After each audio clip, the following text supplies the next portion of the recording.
It's Monday at noon, which means it's time for another edition of Ski-U-Mah Weekly presented by the Minnesota Lottery. We are live today in the University of Minnesota Fieldhouse. If you've ever been driving east on University Avenue towards the Pavilion, towards Mariucci, towards Williams, and you've looked to your right, that's right where we are right now. And we're here for a very special reason that we're going to get to, and we're joined by a very special guest. Usually, we don't have suits and ties on this show, but that's how important Matt Kramer is. He is the Vice President of University Relations here at the U, and he's our guest today. Thanks for joining us. Hey, thanks for having me. So we're going to talk specifics here in a second, but give me, I'm always curious, the business card says Vice President of University Relations. What does that mean to a layperson like me? So University Relations handles the external-facing part of the non-academic University of Minnesota system-wide marketing, public relations, and government relations. Thus the tie. Thus the suit and tie. Yeah. You're required by the business card to wear one. That's all right. It pretty much is. It's part of the contract. I understand. Well, you've got something that's going on just a couple of miles from here in the big game, the Super Bowl, whatever we're allowed to call it. But the University of Minnesota has a lot to do with it as well. Give us a sense of the U's involvement, and before we talk about some specific events that are on campus. Absolutely. I haven't come up with a great name yet, but this is Super U, perhaps. Sure. So the University of Minnesota is a host to almost, I want to say, 40 different events, both private and public. Most notably, some of the larger public ones, the check-in here for all the security, all the volunteers as we get closer to the Super Bowl. A couple of giant events, including a free one that's happening on campus, happy to talk about. But mostly, we're just an incredible host for the National Football League and this Super Bowl that's happening about 2 miles away. We'll talk about the Land O'Lakes Farm Bowl as well as the NFL honors that are going on here on campus a little bit later. But we were awarded the Super Bowl, I believe, about 3 years ago. So at what point from the banner getting dropped, so to speak, we know Minneapolis is a host city, does the university start to get involved? What kind of timeline are we thinking? Are we looking at? Good question. So 3 years ago, maybe take a year off where everyone was going, hey, we won. What the heck does this mean? Yeah. For the last 2 years, we've had people involved in the planning and logistics. There are events happening over on the St. Paul campus. There's equipment in St. Paul that needs to be moved this direction. And there's all these events, again, both private and public, that are happening on the Minneapolis campus. 2+ years of planning, lots of things happening. And I think for our students, faculty, and staff, the disruptions you're going to see are largely this week. And then, of course, Saturday, Sunday for the big weekend.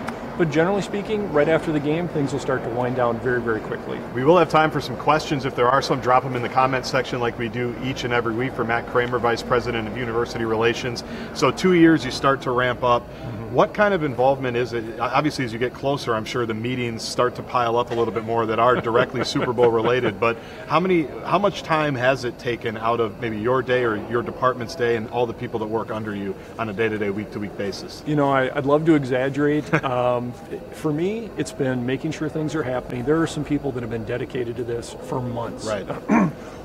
Excuse me, every day, 5 days a week, 40 hours a week, making sure that the University of Minnesota can contribute as a great host to something that, as you and I were talking about, this is not every year. This isn't every other year. This is, for a lot of people, this will be the one and only time in their career at the University of Minnesota that we're going to see a Super Bowl. And so we're all in on making sure that the NFL has a great experience, that Minneapolis and St. Paul are great host cities. We've got the Final Four coming up, of course, in a couple of years where the U is the official host of that. But typically, like whether it's the NCAA or NFL, they have their people that know how to do this, right? Yeah. So I'm sure they're coming in and doing site visits and meeting with your people as well. What's the relationship like that with the different leagues and organizations? Yeah, it's been going on for some time, and you're absolutely right. I mean, the NFL has a brand and a way of doing business that's really important to them, and we've obviously had to adapt to that.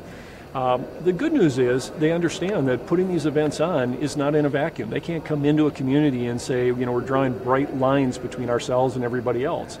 And so everything that's happening, I think one of the fun things that's going to be happening is a lot of NFL visitors are going to see the Block M. They're going to have this experience on the University of Minnesota campus that they may not have in other communities. We are the heart of the Twin Cities. It's pretty rare to have a major Tier 1, Research 1 institution right in the heart of a Twin Cities community. Tell us about the Land O'Lakes Farm Bowl. That's happening Thursday. As everyone knows, the University of Minnesota has been a key part of our agricultural heritage, and how proud are we to be partnering with Land O'Lakes at 3M Arena at Mariucci to hold the Farm Bowl on Thursday, February 1st, 1 p.m. It's a free event. Come on down. And it's an agricultural-based competition with prior NFL players accomplishing a bunch of ag-specific tasks. We'll see how they do. Yeah. Ex-farmers may play a little bit better. We'll see if any of them grew up in the farm country. And can't wait to have it. Well, I feel like there's going to be a lot of offensive linemen and maybe linebackers, right? Because I don't feel like there's a lot of wide receivers that are, milking cows at 5. I don't want to profile anybody, but typically you see, Minnesota, Iowa, Wisconsin, you're going to see those farm kids. They're typically up front, right? I think we're going to see some Big Ten offensive linemen, maybe a couple of defensive linemen. It's fun. Go on the website, take a look at Farm Bowl 2018. Great partner Land O'Lakes, who is such a key part of Minnesota and such a key part of the University of Minnesota, is sponsoring this. And they've outlined all the competition. I saw that one of them is changing tractor tires, stacking hay bales, figuring out how to pilot a little drone over an agricultural field. It's going to be really cool, and how fun to do it. Again, free event, Thursday, February 1st, 1 p.m. And unlike parking in downtown Minneapolis, it's not $65 to leave your car. So come on down here. They've got plenty of parking, great ramp system and everything. I can say that. You probably can't. I know another event that's always big every Super Bowl weekend is the NFL Honors event, where you've got Coach of the Year, Player of the Year. We're going to know by then the Hall of Fame class that's going in for 2018. Tell us a little bit about that, just a couple of blocks away here at Northrop. Yep, so the NFL Honors Gala is their Oscars. As you said, it is the top players, the best plays, the best players. It's going to be Saturday evening at Northrop Auditorium. If you've been on the campus, you've seen all these giant tents set up. There's going to be a giant red carpet. Players, their guests, coaches, NFL officials are going to come in. They're going to have this incredible experience at Northrop, which of course is an incredible venue. Right. And recently redone, of course. Recently redone, and it's going to air live, taped, but it'll air at 8 p.m. Saturday night.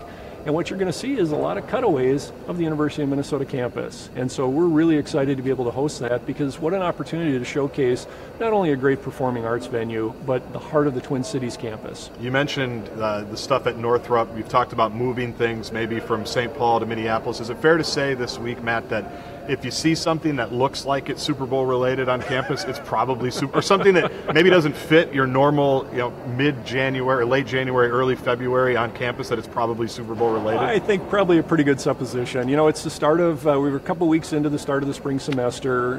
There's plenty of things going on. I mean, this campus, the Minneapolis-St. Paul campus, on any given day has 100,000 people on it. Between our students, faculty, staff, researchers, the hospital. This is a very busy place, so now we're just upping the game a little bit, pun intended. And what we're going to see is probably some trucks moving through. We're going to see enhanced security, as we're seeing all over the Twin Cities. It's going to be a great week. Saturday and Sunday are going to rock, and then Monday things will start to shut down pretty quickly. So on Tuesday, let's say, February 6th, I guess it would be. I've already fallen asleep. It's so quiet around here. I was going to say, is that like a big exhale? Is that when we start unpacking a little bit and saying, hey, in 30 years we're going to have the Super Bowl again? What can we learn from it, even though it's a totally different event? Or how's this week for you and everybody? Because like you mentioned, this is where it really starts to ramp up. I think a lot of us will be working this weekend, not because of the Super Bowl happening at US Bank Stadium, but because of the events here on campus, just making sure that they're operating correctly, dealing with any bugaboos, which invariably there's a couple. But then I suspect, as soon as the game actually starts, our involvement kind of starts to wind down very, very quickly.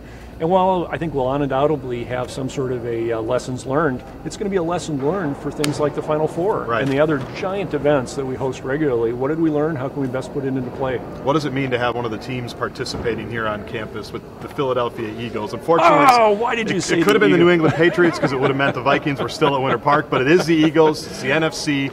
None of their fans are going to be in the building, so that's good. But to have an NFL team use the facilities, I know now they're going to use the new indoor, which everybody, of course, is proud of. So what does that mean? Well, Land O'Lakes Athletes Village, state of the art. You're going to see the Philadelphia Eagles there, and I'll pause for the obligatory what the. No, it's a great opportunity to showcase who we are. And I suspect, when you think of the players, as part of their career, they may have played against the Gophers. They know people who are Gophers. I think there'll be some nice ties there and a cool experience. Generally speaking, we're not going to interact with them. That's part of the NFL's protocol. They show up, they go in, they're practice, they leave, they're locked up.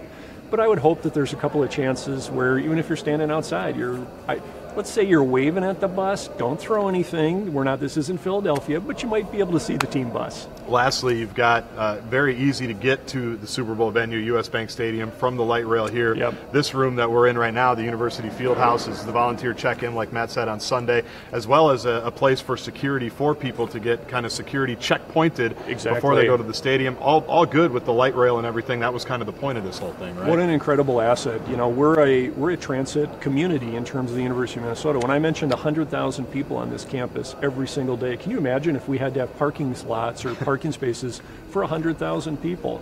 We're able to take advantage that light rail runs through the heart of this campus. Now, St. Paul's a little different, but we have the transitway connecting the two that we're running almost 24 hours a day. But a great opportunity to leverage public transit. If you're coming to the game, park over near the University of Minnesota, take the train in. Can we get on your calendar for March of 2019 for Ski-U-Mah Weekly to talk about the Final Four? Can we get that done? Lacey, do we have the calendar here? We'll get that down, and we'll get the Outlook invite, and everybody can be ready to go. I'm committing right now. I'll lose the tie. I'll go with the lapel pin, but I'm going to either lose the tie or it'll be maroon and gold. So just real quickly, but that's coming up quickly as well, right? So I'm sure you've already had, and as the university being an official host school for the Final Four, I know there's a lot of university resources being directed into that. Well, you know, we don't have to go too deep on it, but just a general thumbprint on what's going on there. You know, and you're right. It's coming up really fast. I would say most of our resources have really been focused on the Super Bowl because it's all consuming and it's hitting so many different parts of the university. You know, I mentioned our hospital complex on Sunday, or on Saturday and Sunday, as access to this campus is a little bit more restricted. We had to make sure that we can continue to get people in and out because we're treating people 24 hours a day, 7 days a week. I suspect what will happen is, again, you know, Sunday night, 8 o'clock, deep breath. Monday morning, start working on the NCAA because Final Four, baby, and it's going to be fantastic. Well, thanks for joining us today. Good luck this week as you, like we said, 3 years basically of work leading up to this week here on campus. We appreciate the time, and we'll do it again in about a year. My pleasure. Thanks for having me. He's Matt Kramer, Vice President of University Relations here at the University of Minnesota. Already booked for next year, Ski-U-Mah Weekly. Look for that February or March. We'll be back next Monday at noon. Thanks, everybody, for watching here on the Gophers Sports Facebook page. And, of course, thank you to the Minnesota Lottery for bringing you this show every single week.